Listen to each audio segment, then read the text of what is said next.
Bien-aimés, je suis vraiment heureux de partager avec vous une bouchée de la parole à la table du Seigneur. Alors, le titre de notre bouchée aujourd'hui, c'est « Bâtis ta foi, pas tes craintes ». Alléluia. Béni soit le nom du Seigneur. Amen. Bienvenue à la table du Seigneur. Yeah! Nous allons prendre notre premier passage dans le livre de Romains. Romains chapitre 10, le verset 17. Voici ce que disent les Écritures. Ainsi, la foi vient de ce qu'on entend. Et ce qu'on entend vient de la parole de Christ. Vous avez entendu? La foi vient. Il n'y a pas de doute là-dessus. La foi vient de ce qu'on entend. Mais de quoi? De la parole de l'Église. De la parole des hommes. Des théories des hommes. Non. Des théories des églises. Non.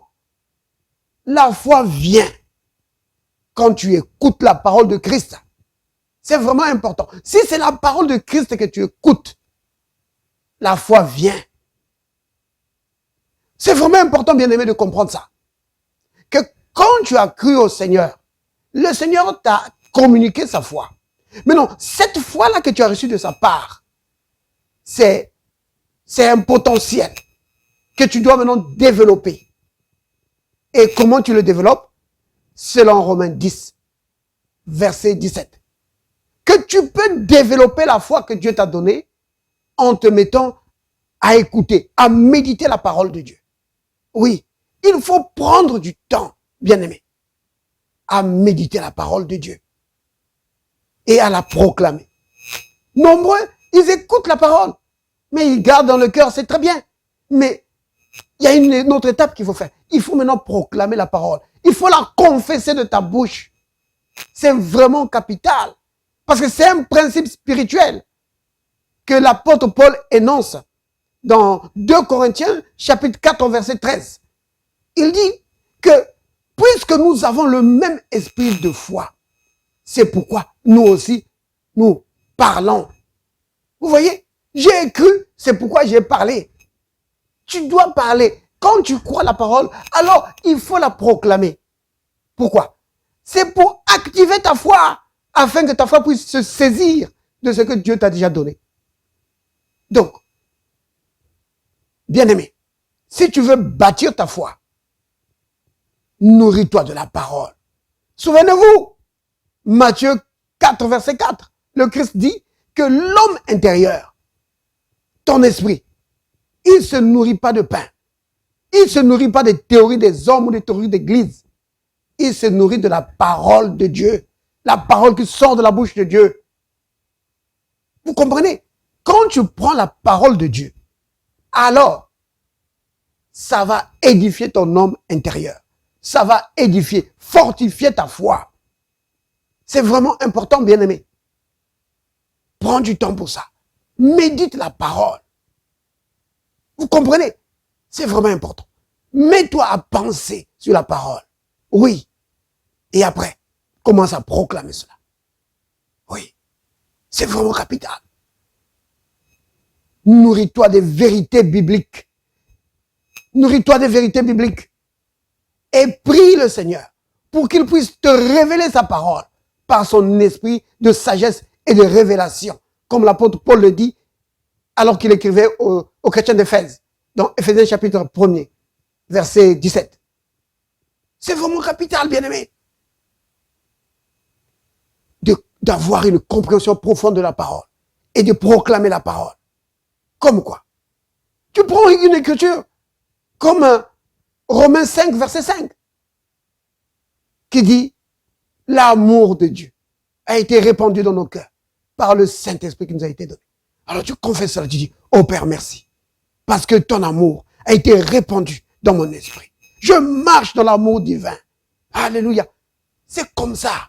Tu prends ces vérités bibliques et tu les proclames de ta bouche. C'est comme ça que tu édifies, tu bâtis ta foi. C'est vraiment important. Un autre exemple.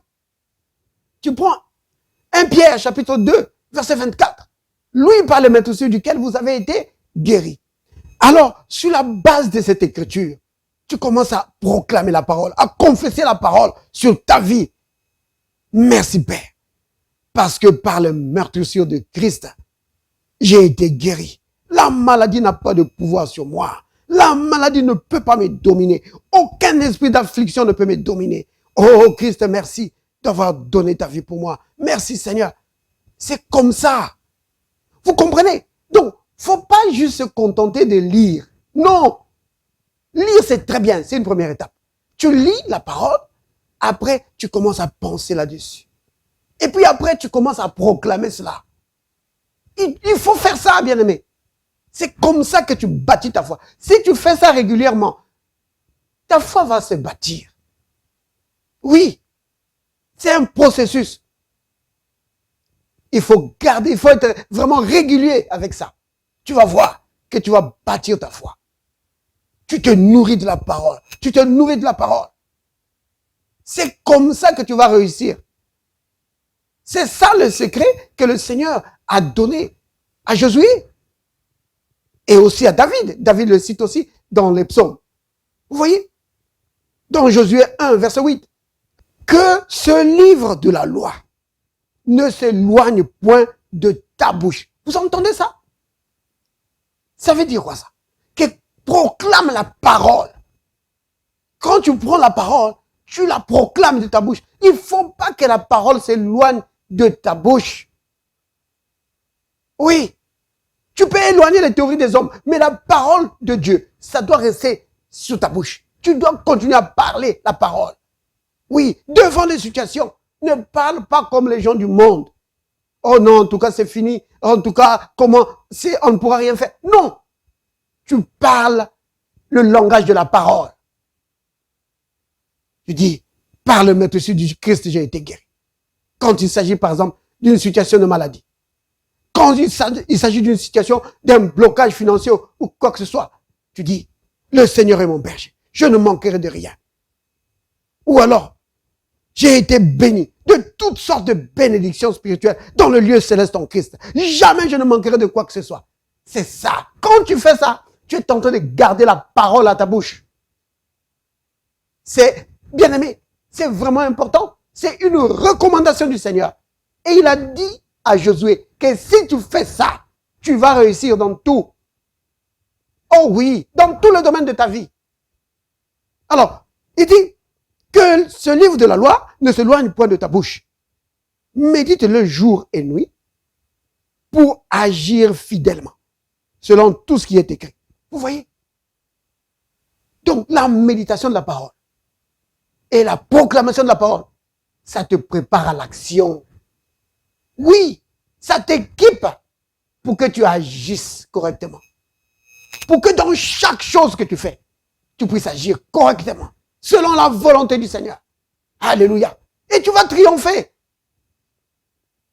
Il dit, pour que tu agisses fidèlement, selon tout ce qui est écrit.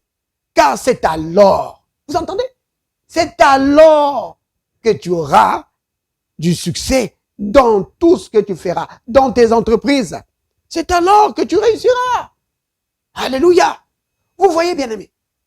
Donc, c'est vraiment capital pour nous de nous nourrir de la parole, de passer du temps là-dessus, bien-aimés. Oui, prends du temps pour méditer la parole, pour la lire et penser là-dessus. Tu penses à ça. Oui, tu penses à la parole. Tu penses aux réalités spirituelles, aux réalités bibliques.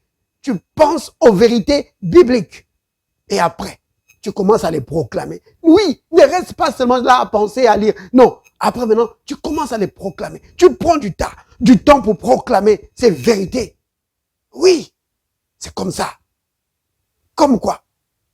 Comme 2 Corinthiens 5, verset 21. Que lui, qui n'était point péché, il a fait péché pour nous, afin que nous devenions en lui justice de Dieu. Tu dis, je suis la justice de Dieu. Oui, en Christ, Dieu m'a justifié. Il n'y a rien de mauvais en moi. Il n'y a pas de péché en moi. Je suis lavé de tout péché. Dieu m'a justifié. Alléluia. C'est-à-dire que ma communion avec lui est parfaite. Elle est bonne. Alléluia. C'est comme ça. que tu t'empares de ces vérités bibliques et que tu bâtis ta foi. C'est vraiment important. Vous comprenez bien, aimé? Tu prends par exemple Luc 10, verset 19. Le Christ dit, voici, je vous ai donné le pouvoir de marcher, de piétiner sur les serpents et les scorpions et sur toute la puissance du malin, toute la puissance du diable. Et rien, absolument rien ne pourra vous nuire. Tu prends ça, tu dis, Père, merci.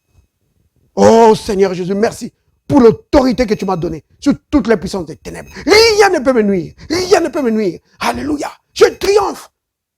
Tu fais ça. Tu es en train de bâtir ta foi. C'est capital, bien-aimé. Maintenant, quand tu fais ça, il y a certaines choses que tu dois aussi savoir. Des choses que tu ne dois pas faire. C'est quoi ça?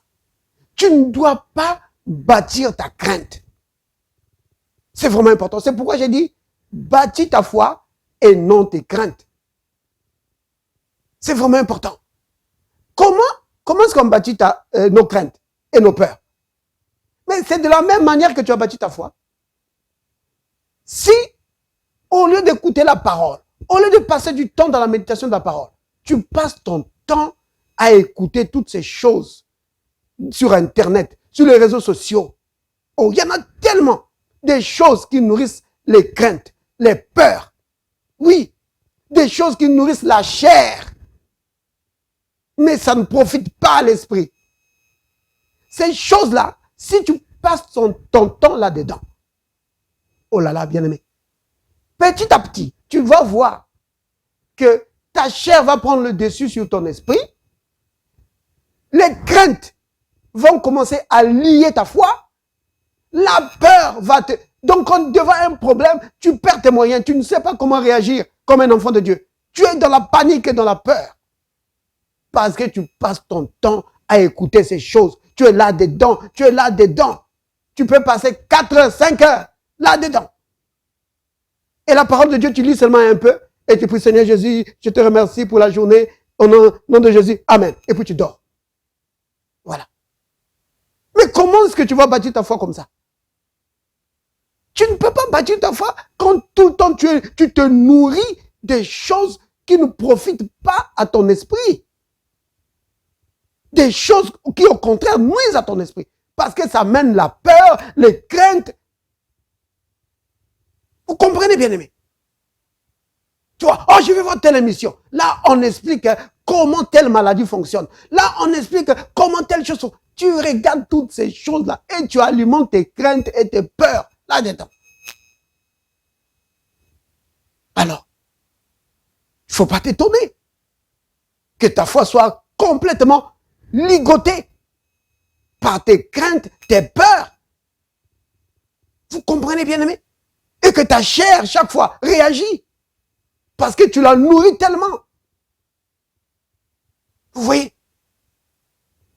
Toutes ces émissions qui sont à la télé, qui sont dans les réseaux sociaux. Si tu es seulement là-dedans. Mais bien aimé, prends du temps. Prends du temps. Il faut que tu passes plus de temps à nourrir ton homme intérieur que à nourrir ta chair ou tes craintes. Alors, tu vas vivre dans le triomphe. Tu vas vivre dans la victoire. Oui, bien-aimé. N'oublie pas, on a lu tout à l'heure, le Seigneur a dit à Josué clair. Il lui dit que si tu passes du temps dans la méditation de la parole, si tu gardes la parole à la bouche, tu vas agir correctement et tu vas triompher. David dit la même chose.